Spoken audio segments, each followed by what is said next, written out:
I'm going to do something new today. I'm going to look at some news articles. It's something I want to try to look at more developing in the future to see how we can kind of learn from news that gets delivered to us on a daily basis.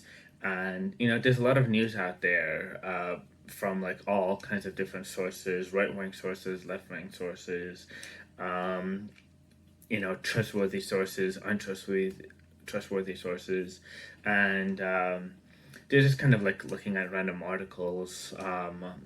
Honestly, on Windows Edge, I do try to use Edge because not because it's good. If anything, it's awful. I hate it, but um, it does show a lot of random articles that we're gonna see on screen. And something that's always interesting is some of the really out of pocket things they have on here.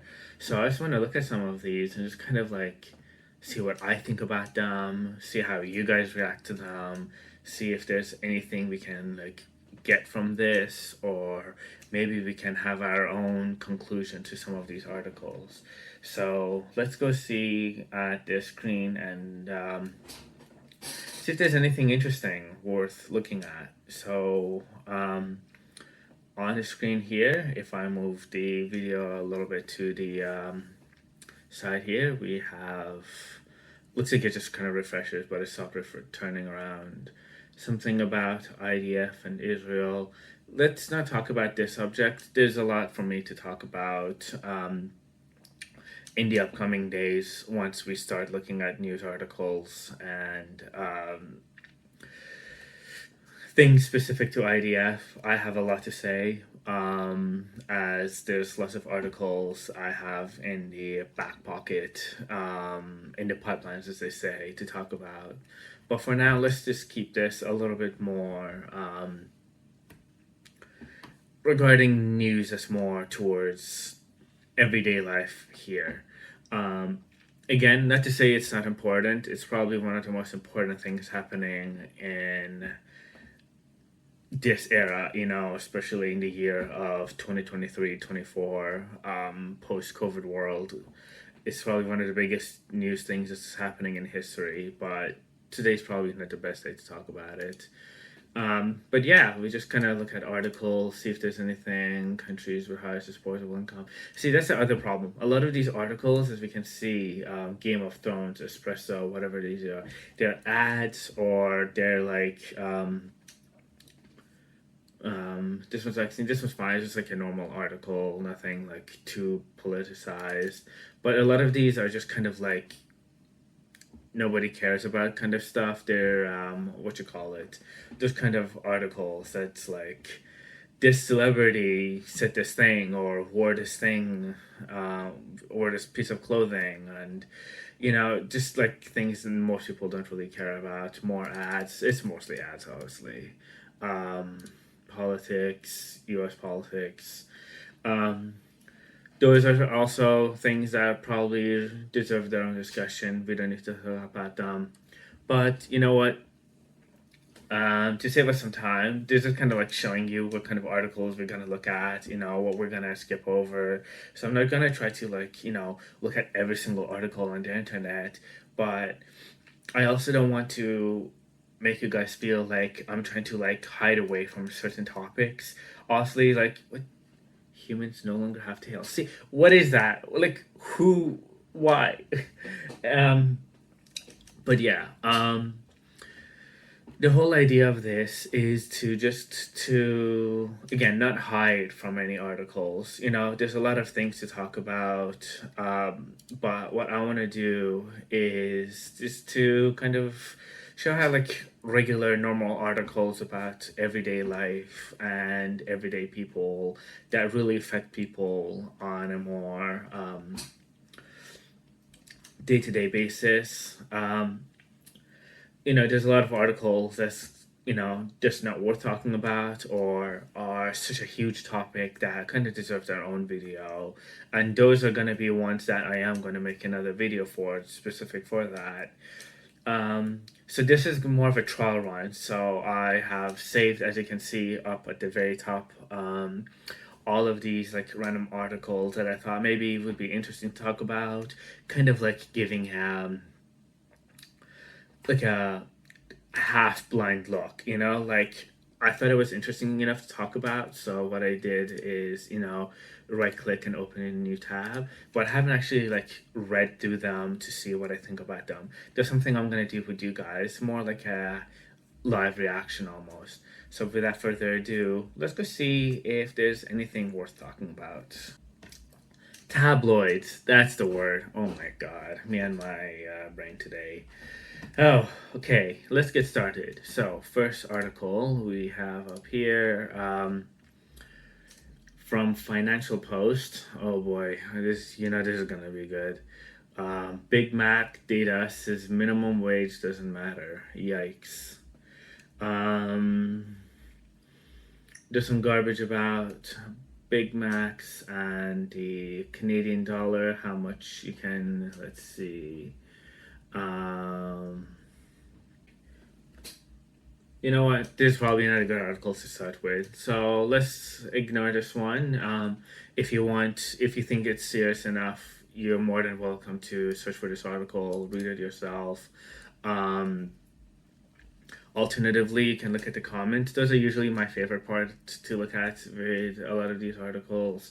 I don't think there's going to be anything too interesting here. When we do see an article good enough, we can look at the comments as well. If you think there's something that's interesting to talk about, let me know in the comments and we can go back to talk about it. But until then, let's just try to look at articles that may be more interesting. What's this? Just a blank page. Do I refresh? Yes, it is. Let's see. Some sort of video. Oh boy. What's this about? Whatever. Let's see. Maybe it says something here. Return to office rules for public servants. Of course, it's forcing people to come and work from the office because they don't want to work from home. That's definitely a huge problem that's been kind of a huge controversy in the post-COVID world, because obviously with the whole COVID thing, a lot of people started working from home, and then they saw how much better it is when people don't have to like come into the office, and then all of the bosses were like, wait, no, come back please, because like there's a lot of important things to talk about and it probably deserves its own video. But one of the biggest factors I've read was a lot of these corporations are paying a lot of money to have an office space for all these people. And when none of these people are coming into the office, suddenly that office space isn't as valuable because it's not filled with 50 people if even half of them are working from home. So that's causing a huge damage to the financial sector, especially in the when it comes to properties and commercial properties, but obviously it does have run-on effects for residential and other kinds of land as well. So a lot of people will probably talk about, well, why don't we just take these empty offices and turn them into homes, given just how much of a demand there is for homes. But obviously, middle management doesn't like that. When they want to have people in the office, they can look at the whole time and be like, hey, we're paying for this office. I want to look at you and I want to try to, micromanage you, and I can't do that when you're home. And there's a lot of other things to talk about in that thing too, because the funny thing is, if you look at some of these studies, again, it'll be in some video if I do want to dig deeper, but there was a study about how people who work from home, their productivity actually has increased and is more than people who work in the office. So if you want to talk about efficiency and productivity, it's more like that people working from home are a lot more effective. But Honestly, people who have some sort of a stake in the world of working from office don't like that. So let's look at some of these comments. Um, do like Elon. Do you mean be like Elon? Be polite and respectful. I don't think he means be like Elon then. um, welcome them with open arms to their workplace, and if they do not want to come back, accept their decision. But at the same time, let them know that they don't have a future with the company. Yeah, I think this guy might actually be Elon because he's not speaking for his fellow comrades. If you wanna try to sound like a communist or whatever, I'm wearing a red shirt, but it has Canada on it. I'm not a communist or whatever. Um, but um, my point is, he's definitely not trying to have a faithful discussion about, his fellow workers and workers' rights. If he was fighting for the worker class, I don't think he would care whether they do the same job at home or not. What's the next thing? Federal taxpayer has to pay for two sets of workplaces, one at home and one at office. That's not true as well. I think that's a common misconception. A lot of these offices, and I know that because like I've had times that I work from home too.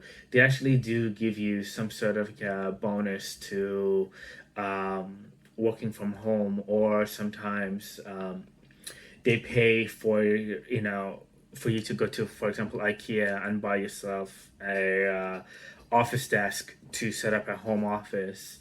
So sometimes they do actually want you to try to like be able to work from home, and that has kind of its own downsides as well. A lot of people don't have a good ability to do a work-life balance, so it kind of creates this wedge, or I don't know how to explain it, but it's like a shoehorn, to kind of like step themselves in and try to use that as a way of forcing people who are at home to just kind of like also be on call and be ready to work outside of their regular working hours. Because like when you come to the office, a lot of people expect to finish working at 5 and already be at the door. But this way, like your desk is already in front of you, your email is already in front of you. So maybe you might sneak in another email, and that's just free labor for the company's sake. But when it's so convenient, how can you not work? Um, so do try to have a work life balance if you're working from home, because these guys will definitely try to take advantage of it. Um, whatever. Honestly, there's jobs you can't do that with. If you work like a teacher, you have to work from the school. There was a time when teachers work from home, but obviously created a bit of a barrier. The barrier being obviously the physical connection with the monitor. So it's a lot harder to kind of get kids to pay attention, and a lot of kids have definitely suffered for it. And there's lots of other jobs too that are a little bit more manual labor. If you're a programmer or you work in HR, it's a little more easy to work from home. But if you have to weld two pieces of metal together, good luck, doing that on a computer. Okay, enough about that. Let's see what else. Targeting Jewish students because you dislike Israel is anti-Semitism. Okay, well, targeting Jewish students is anti-Semitism, but targeting Israel's actions because Israel. You know what? I'm not gonna talk about this. It's National Post. We'll get to find out National Posts at another time, but these guys deserve their own video, man. Let's see. Taxing wealthy people's capital gains is not closing a loophole. Oh boy, Financial Post this time. Um, if you haven't so much realized by now, Financial Post and National Post, they tend to try to sound as if you know, they're making articles that a lot of regular people will try to like relate to, but they're probably some of the most detached articles and people I've ever seen from. Um, when should income be taxed? I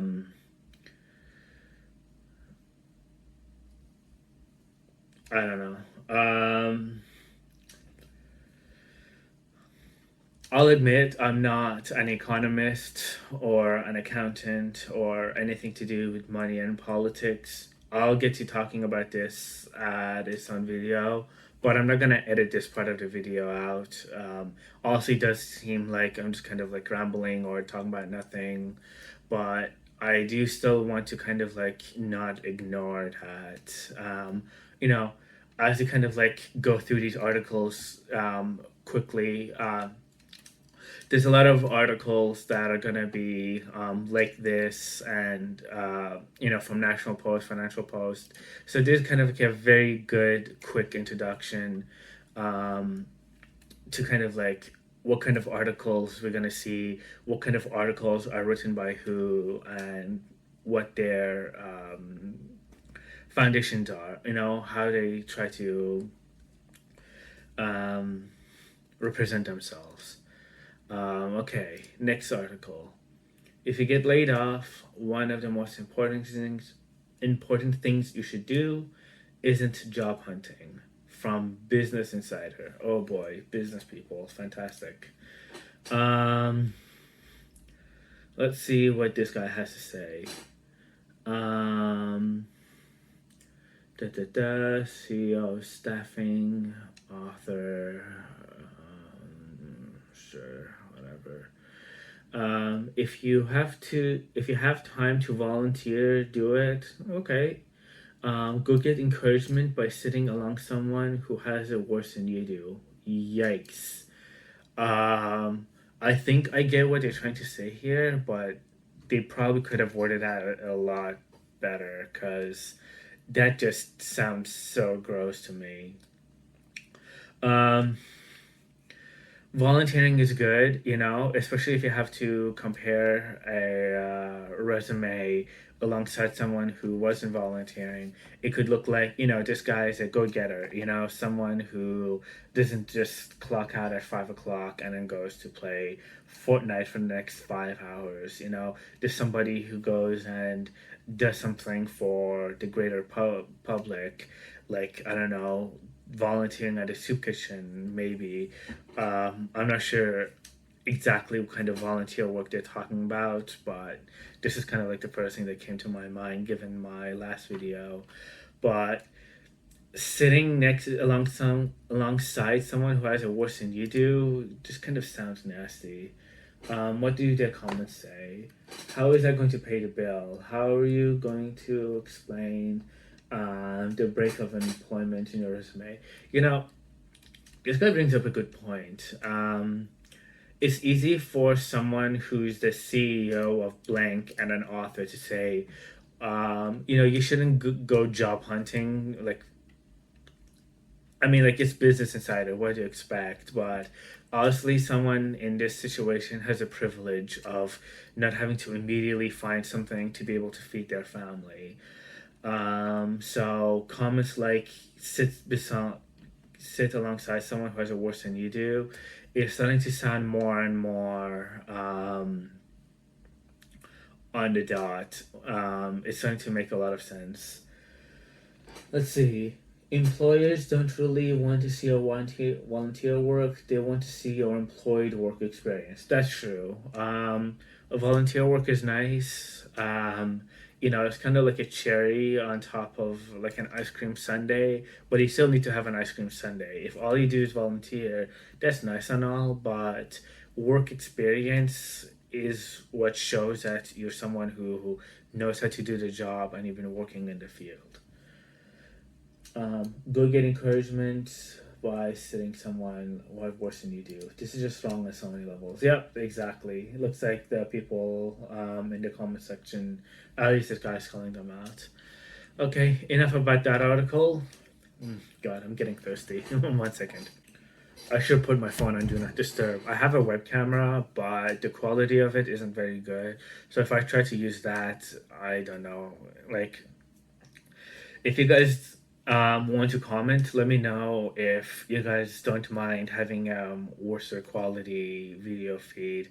Because honestly, looking at me is probably not the most important thing when looking at these articles. It's the article and the subject matter that's a lot more important. And having to splice up the phone video and timing it with this is just adding more work that may not be worth it. Plus, with my phone right now, I forgot to put it on Do Not Disturb, so I'm getting all kinds of notifications from my friends, and it's going to be difficult to edit that out. All right, next article. What do we have? National Post. Oh boy, these guys again. Okay, at least it's not something that's like a deeper topic that we need to talk about another time. Creating a post woke society. That's a title that's very on brand for National Post. Um, One thing you probably want to know about me before we talk about this article, whatever it says, I haven't read it yet. Um, you know, I'm more kind of like center.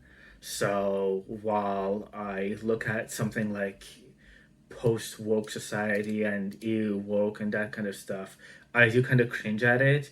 But at the same time, um, when something is trying to be like super woke from the left and virtue signaling and all that, I cringe at that too. Uh, both the right and left always have their problems, and I'm not trying to say like I'm better than everyone else. Like, um, I'm just trying to say that articles like this are just kind of like gross. Um, but you know, okay. Um, Anyways, let's see what CNBC has to say. What's CNBC? Is that left or right? I don't know. I became a millionaire at age 27. Here are four unpopular rules rich people must follow that most don't.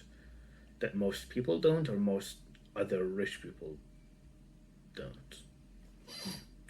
English can be kind of weird. English isn't exactly my first language, so I try to do a lot of due diligence and sometimes reading something over and over again to try to see if there's like other ways to interpret even the most basic sentences. And if it politics, there's a lot of like double speak and stuff like that. So um, it's kind of weird to try to understand some of these articles. All right, let's see what this person has to say. I wasn't always good with money. I had to learn how to be. I grew up an immigrant. Blah blah blah. It wasn't until I began my career on Wall Street I realized the ultra wealthy are less concerned with scrimping and saving. Gee, I wonder why, and more focused on investing and growing on their wealth. It must be nice. Um, by observing and learning their habits, I made my first million by age of 27. Yeah, I'm sure observing habits is all you need to do to become a millionaire. Let's see. Here are four rules. First, don't worry about impressing people. Well, I mean, like being made of money kind of like comes with automatic respect for a lot of people. Uh, Rich people put most of their spending power into buying assets, stuff that makes them money over time, instead of liabilities, stuff that costs them money over time. I mean, yeah, when you have like extra money, you can use that money to buy things that can make you money. Like, what do non-rich people spend money on? A coffee maker that like loses value over time, like what are you gonna do? Not have a coffee maker? Sure, it's gonna be worth less once you use it once or twice, but you know, end of the day, people spend money on things they just want to be able to use. Not everything has to be like an asset that makes you money and saves you, in like is like an investment. Instead of buying, for example, a flashy Lamborghini that loses a third of its value as soon as you drive off the lot, you know, a lot of Lamborghinis actually like retain their value or even go up in value. Not all of them, but a lot of people who have a lot of money actually buy cars as an investment tool too. It's mostly like if you go to like a regular lot and buy a car that's like I don't know an Economo box like a Camry, that's gonna lose its money. Not too much since it's a Camry. Those are pretty good actually, but rich people assets like nice cars tend to, if you take care of them, tend to stay nice and keep their value over time. Especially if it's like a super special package too. Where was I going? Oh, there it is. Okay. Um, a truly rich person will take that chunk of money and buy a two-family duplex and rent it out. Yeah, see that goes exactly to what I was saying about like impressing people. Um, Instead of buying a Lamborghini, you're buying a two-family duplex. Well, like good job. I'm sure the duplex is making more money, but those two families now have to, pay you instead of, having their own duplex and, mortgaging it and owning it at the end of the day. So a lot of people say, like rich people create housing for poor people, but this is literally taking housing away from them. I don't agree with that at all. Um, no wonder it's under don't worry about impressing people. You're not exactly impressing anyone with that. They don't care what you think of them or whether you're impressed. They're just happy to cash out your rent checks and let you pay their mortgage. Yeah. Have an abundance mindset. Yeah, well, when you're rich, that's the only kind of mindset you're gonna have is look how much money I have. Like what's everybody else mindset like? Oh no, how am I gonna be able to afford money like food for the next week? Let's see. I'm just gonna skip all this. Think long term. Yeah, again, it's easy to think long term when like you have a long term asset. Like you buy a house, you wait 10 years, you come back, it's worth 10 times more. You know, what's someone who's not rich gonna think about? Can I buy dinner bread for dinner tonight to have a bread sandwich?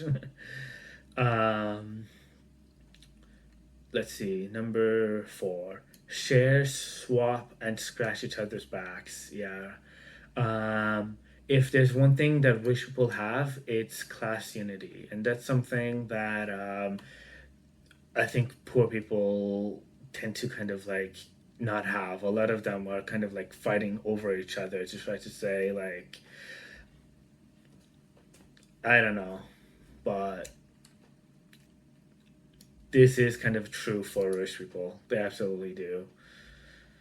And I mean, I can't blame them either. I just wish that like other people knew how to, watch each other's backs as well.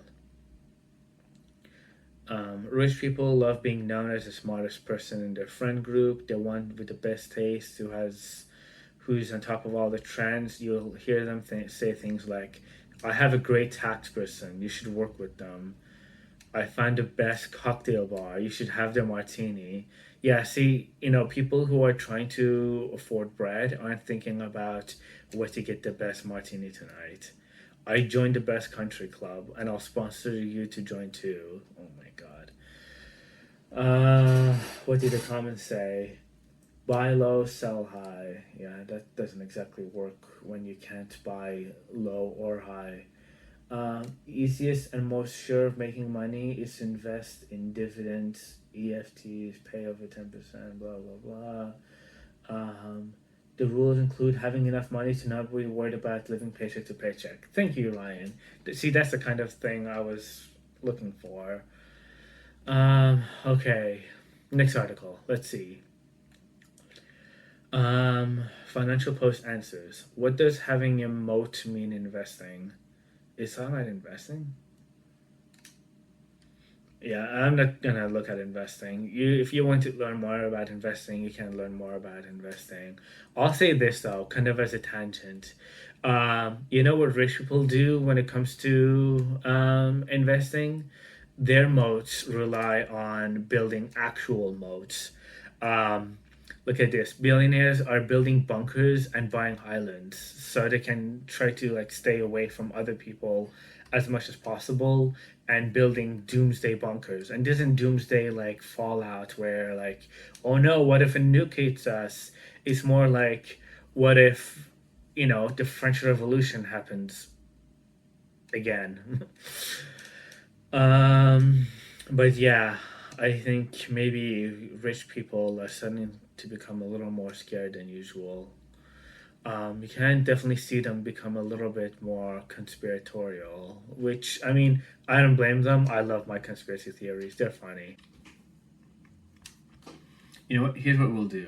I just noticed in editing that this video is about 30 minutes long already. So I'm going to pause this one here and upload the next one right away. So you don't have to wait. I'm sure by the time you look at most of these videos, they're like uploaded years, if not months ago. But yeah, I'm sure most people don't have the attention span to sit for 30 minutes and watch me read articles that even now most of them are pretty outdated.